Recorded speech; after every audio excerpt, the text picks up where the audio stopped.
Maybe stick to dollar store gifts next time. Oh wait, you probably can't even afford those," my cousin Jessica announced to the entire reception hall, holding up my handmade photo album while 400 guests laughed at her $500,000 wedding. She had no idea that the cheap gift contained the original incorporation papers for her company, or that I'd been signing her paychecks for the past 5 years. The only question now was whether I'd wait until after the honeymoon to show her the meaning of budget cuts. The laughter echoed off the crystal chandeliers of the Street Regis ballroom, each chuckle another nail in the coffin of what I'd once thought was family loyalty. I stood there in my simple navy dress, the only one I owned that was appropriate for such an event, watching Jessica parade around in her $50,000 Vera Wang gown, making sure everyone got a good look at my pathetic gift. "Look at this," Jessica continued, flipping through the carefully curated photos I'd spent 3 months assembling. "Pictures from our childhood. How quaint. Everyone else gave us actual valuable gifts, but leave it to Aria to bring a craft project." Her new husband, Bradley Wellington II, smirked from beside her. "Well, not everyone can afford to run in our circles, sweetheart. Some people have to get creative." The crowd erupted in fresh laughter. I saw my Aunt Patricia, Jessica's mother, trying to hide her amusement behind her champagne glass. Uncle Robert just shook his head with that familiar look of disappointment he perfected over the years. "Aria works very hard," my mother said weakly from her table, her voice barely carrying. "She's been putting in 80-hour weeks at her company." "Her company?" Jessica interrupted with a snort. "Mom told me all about it. Some little startup that probably won't last the year. What was it called again? Dynamic Solutions? Generic Enterprises? Quantum Dynamics," I corrected quietly. "Write that." Jessica waved dismissively. "I mean, it's sweet that you're trying, Aria, but maybe focus on getting a real job first. Like at an actual corporation. I could put in a word at Preston Global where I work. They might have some entry-level positions open." Preston Global. I bit the inside of my cheek to keep from smiling. Of all the ironies in my life, this one might have been my favorite. "That's very generous," I said evenly. "I'll keep that in mind." "Do that," Bradley chimed in. "Jess is really going places at Preston. Head of digital marketing for the entire East Coast division. Youngest person to ever hold that position." "It's true," Jessica preened. "Mr. Preston himself said I'm invaluable to the company's growth strategy." Mr. Preston. I wondered if she meant old Thomas Preston, who'd been dead for 3 years, or his son Timothy, who'd sold the company 2 years ago to focus on his golf career. Probably neither, since the current CEO preferred to work through intermediaries. "Speaking of gifts," Aunt Patricia said loudly, redirecting attention to the gift table that looked like a small fortune in wrapped boxes. The Weatherbys gave a complete Hermes china set. The Vanderbilts provided a week at their private resort in the Maldives. "And the Hastings gave us a Tesla," Jessica squealed. "Can you believe it? A whole car." I glanced at the gift table, doing quick mental math. Between the china, the vacation packages, the jewelry, and apparently a vehicle, there had to be close to $1 million in wedding presents there. Meanwhile, my gift, a leather-bound photo album with pictures spanning our entire childhood, plus a few special documents tucked in the back, was being treated like a joke. "Well," I said, starting to turn away, "I hope you enjoy the gift for what it is. There's more to it than just photos." "Oh, I'm sure there is," Jessica called after me, loud enough for everyone to hear. "Did you hide a $20 bill in there? Or maybe some coupons?" The laughter followed me to the bar, where I ordered a Scotch neat, the good stuff, since Jessica's parents were paying. The bartender, a young man with kind eyes, poured generously. "Rough crowd," he said quietly. "You have no idea," I muttered, taking a sip that burned just right. "Aria?" I turned to find David Martinez, one of the few family friends I actually respected, approaching with a sympathetic smile. "David, hey." I managed a genuine smile. How's the firm? Growing like crazy. We just landed that Microsoft contract I was telling you about. He lowered his voice. I saw what happened over there. Jess is, well, she's always been like that. Trust me, I know. David studied me for a moment. You seem remarkably calm for someone who just got humiliated in front of 400 people. I shrugged. What can you do? Some people measure worth by price tags. I prefer to focus on value. Speaking of which, David said, his voice dropping even lower, I've been meaning to thank you for that introduction to the Yamamoto Group. That connection has been incredible for us. Happy to help, I said, glancing around to make sure no one was listening. Keep it quiet though. I prefer to fly under the radar. David looked at me strangely. You know, I've always wondered about your business. Quantum Dynamics, that's a pretty ambitious name for a startup. It started as a joke, I admitted. Back in college, my roommate said I should name my future company something that sounded like it could either be a tech firm or a physics lab. The name stuck. And what exactly does Quantum Dynamics do? I smiled. This and that. Acquisitions, mostly. Some restructuring. Corporate consulting.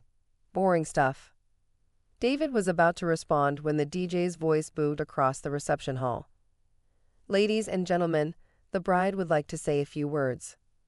Jessica had commandeered the microphone, her face flushed with champagne and victory. I just wanted to thank everyone for coming and for your amazingly generous gifts. She paused for effect. Well, almost everyone was generous. But hey, it's the thought that counts, right? Even if some thoughts are worth more at a garage sale than a wedding. More laughter. I saw my mother sink lower in her chair. But seriously, Jessica continued, Bradley and I are so blessed to have such successful, accomplished friends and family. It really shows in moments like these who's thriving and who's trying.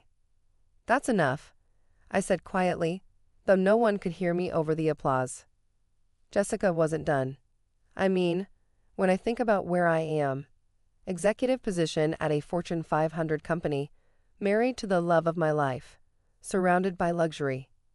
And then I look at where some people are, still struggling to make ends meet, giving handmade gifts like we're in kindergarten. Jessica. Bradley tried to take the microphone, perhaps sensing she was going too far. No, I want to say this. She yanked it back. Aria, cousin, this is for you. I know things are hard right now. I know your little business is probably bleeding money. But don't give up, okay? Maybe one day you'll be able to afford a real gift. Maybe one day you'll even be able to afford a wedding of your own. Though probably not at a place like this. The room had gone from amused to uncomfortable. Even some of Jessica's snootiest friends were shifting awkwardly. That's quite enough, a clear voice said from the back of the room. Everyone turned to see Eleanor Hastings, the grand dame of Old Money Society, standing with her cane. A gift from the heart is worth more than all the gold in the world, Mrs. Hastings said firmly. And cruelty at one's own wedding is the poorest showing of all. Jessica flushed red. I was just joking. No. Mrs. Hastings interrupted. You were being cruel. And to your own family, no less. I've known Aria since she was a child, and she has more grace in her little finger than you've shown tonight with all your finery. I felt a rush of gratitude toward Mrs. Hastings, who'd always been kind to me despite our different tax brackets. Jessica stammered an apology and quickly handed the microphone back to the DJ. The music resumed, but the atmosphere had shifted. The damage was done. I finished my scotch and decided it was time to leave. But first, I had one more thing to do. I found Jessica by the gift table, admiring her haul with a group of bridesmaids. Jessica, I said quietly. A word? She rolled her eyes. What now, Aria? Going to lecture me about hurt feelings? No. I just wanted to make sure you look through that entire photo album when you get a chance, especially the back section. Why? Did you hide an apology letter for your cheap gift? Something like that, I said. Congratulations on your wedding. I truly hope you'll be very happy. I left before she could respond, collecting my coat and heading out into the cool October night. My phone was already buzzing with messages from David and a few other friends who'd witnessed the spectacle, but I ignored them all. Instead, I called my assistant, who answered on the first ring despite it being Saturday night. Samantha, I need you to initiate Protocol 7 on Monday morning. There was a pause. Are you sure? That's the nuclear option. I'm sure. Target: Preston Global, East Coast Digital Marketing Division. Understood. Anything else? Yes. Set up a meeting with the transition team for Tuesday. Full restructuring plan. And Samantha?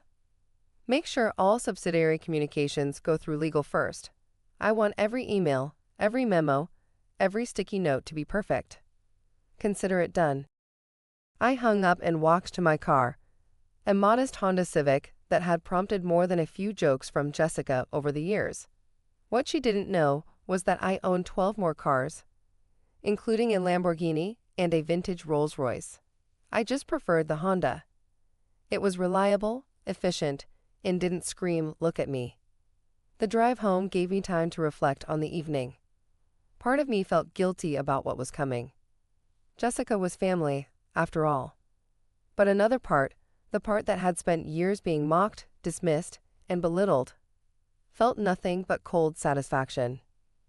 The truth was simple. 5 years ago, I'd created Quantum Dynamics with the settlement money from a patent dispute. My roommate hadn't been joking about the name. We'd actually developed a quantum encryption algorithm that Microsoft desperately wanted. The settlement had been substantial. Instead of buying yachts and throwing money around, I'd invested quietly.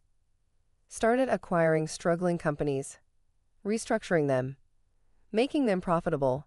Within 3 years, Quantum Dynamics had become a ghost in the machine of corporate America, invisible to most, but controlling more assets than some Fortune 500 companies.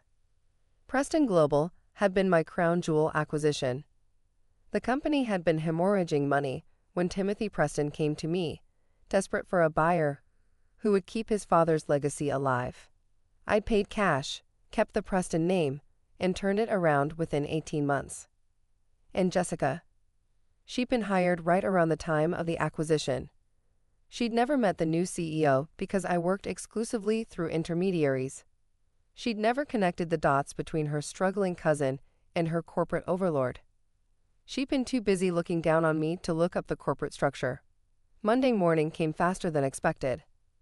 I arrived at Quantum Dynamics headquarters, a gleaming tower in the financial district that Jessica had probably never noticed, at 6 a.m. Samantha had everything prepared. The emails go out at 9 a.m. sharp, she informed me. Legal has reviewed everything. HR is on standby. Good. And the transition team? Conference room A. They're ready when you are. I spent the next 3 hours reviewing the plan. Preston Global's East Coast Digital Marketing Division had been underperforming for 2 years. Jessica's metrics were actually the worst in the company, a fact that had somehow never made it into her performance reviews. Her manager, it turned out, had been protecting her because he was friends with her father. At 8:55 a.m., I stood at the floor-to-ceiling windows of my office, looking out at the city below. Somewhere out there, Jessica was probably just arriving at Preston Global's offices, ready to start another week of coasting on connections rather than competence. At 9:00 a.m. exactly, the first email went out. From CEO at quantumdynamics.com to all Preston Global East Coast digital marketing staff. Subject: subsidiary dissolved by parent company CEO. Effective immediately. I watched my phone, knowing what would come next. It took exactly 3 minutes. The first call was from Jessica. I let it go to voicemail. The second was from her father, also voicemail. The third was from my mother. That one, I answered. Area. She was frantic. Jessica just called crying. Something about losing her job. The entire department being dissolved. She said the email was signed by someone at Quantum Dynamics. Isn't that your company? It is, I said simply. There was a long pause. Area, what did you do? I restructured an underperforming subsidiary. It's business, Mom. But Jessica said Preston Global is owned by Quantum Dynamics. That would mean that I'm her CEO. Yes. The silence stretched so long, I thought the call had dropped. Since when? She finally whispered. 5 years. Right around the time Jessica got hired, actually. Funny how that worked out. And you never said anything. Would it have mattered? Would any of you have treated me differently if you knew? Or would you have just come asking for money and favors? My mother didn't answer, which was answer enough. I need to go, Mom. I have a company to run. Tell Jessica that her final paycheck will include a generous severance package. More than she deserves, frankly, given her performance metrics. Area. Wait. I hung up. By noon, my phone had logged 47 missed calls from various family members. The news had spread like wildfire through the family gossip network. My email was overflowing with messages ranging from apologetic to accusatory to outright begging. Samantha knocked and entered with a tablet. Ma'am, you need to see this. She handed me the tablet showing a social media post from Jessica. Betrayal by my own family. My cousin destroyed my career out of jealousy. Area Chen is a snake who hid her wealth while pretending to be poor. I smiled. Screenshot that. Send it to legal. She just violated her NDA. Already done. Legal says it's actionable. Good. Oh, and Samantha. Set up a meeting with Mrs. Eleanor Hastings. I want to discuss that charity foundation she's been trying to get funded. The one for underprivileged students? That's the one. I think Quantum Dynamics can spare, say, $10 million as an initial investment. Samantha smiled. I'll set it up right away. That evening, I finally opened Jessica's voicemails. Most were what I expected: rage, accusations, threats of lawsuits. But the last one was different. I looked at the album, she said, her voice quiet. I found the incorporation papers, the acquisition documents. They're the performance reviews you never sent. I see it now. I see what you were trying to tell me. That I was nothing without your protection. That everything I bragged about was because of you. A pause. I'm not calling to apologize. We both know I don't deserve forgiveness. I'm just calling to say, I understand now. I understand why you did it. I deleted the voicemail and went back to work. There was a telecommunications company in Seattle that was ripe for acquisition, and 3 more subsidiaries that needed restructuring. Jessica would land on her feet. People like her always did. She'd use her connections, probably play the victim, definitely find another job where she could coast on charm and family ties rather than merit. But she'd never forget the day her entire department's emails bounced back. Subject line: subsidiary dissolved by parent company CEO. And every time she mocked someone for their appearance, their car, their cheap gifts, maybe she'd remember that the cousin she humiliated in front of 400 people had been signing her paychecks all along. Maybe she'd remember that wealth isn't always worn on the outside. Maybe she'd remember that the best revenge isn't served cold. It's served with a severance package and a lesson in humility. Or maybe she wouldn't learn anything at all. Either way, I had a company to run. And despite what my family thought, I hadn't built my empire on revenge or jealousy. I'd built it on value, not price tags. The same principle behind a simple photo album that was worth more than all the Hermes china in the world, if you knew where to look. But then again, Jessica had never been good at looking beneath the surface. Her loss, literally,